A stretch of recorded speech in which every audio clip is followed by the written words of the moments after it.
Ang insulin plant ay malawakang ginagamit sa tradisyonal na medisina para sa mga potensyal na benepisyo nito sa kalusugan, lalo na para sa taong may diabetes. Ang mga dahon ng halaman ay pinaniniwalaang nakakatulong sa pagpapababa ng blood sugar level na ginagawang natural na lunas para sa pamamahala ng diabetes. Ano-ano nga ba ang mga benepisyo nito sa kalusugan? Sugar regulation. Ang mga dahon ng insulin plant ay madalas na kinakain ng mga taong may diabetes upang makatulong sa regulasyon ng blood sugar level. Ang aktibong compound sa halaman ay pinaniniwalaang nagpapabuti ng insulin sensitivity at nagpapabuti ng glucose uptake ng mga selula. Anti-inflammatory properties.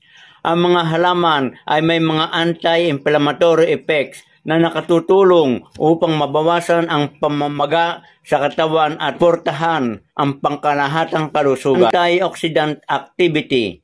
Ang mga dahon ng insulin plant ay naglalaman ng mga antioxidant na nakatutulong sa pag-neutralize ng panganib sa mga free radicals na nagpapababa ng oxidative stress at pumipigil sa pinsala ng mga selula. Digestive health.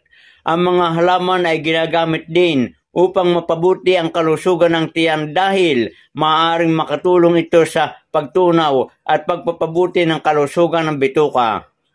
Paano nga ba ginagamit ang insulin plant? Ang mga dahon ng insulin plant ay karaniwang inunguya o ginagawang tsaa. Inirekomenda ang pagkonsumo ng 1 o 2 dahon bawat araw para sa mga potensyal na benepisyo. Talagang paalaala, bagaman pinaniniwala ang may benepisyo sa kalusugan ng insulin plant, mahalagang kumonsulta sa isang profesional na pangangalagang pangkalusugan bago ito gamitin bilang lunas para sa diabetes o ibang kondisyong medikal. Magandang araw mga kabayan.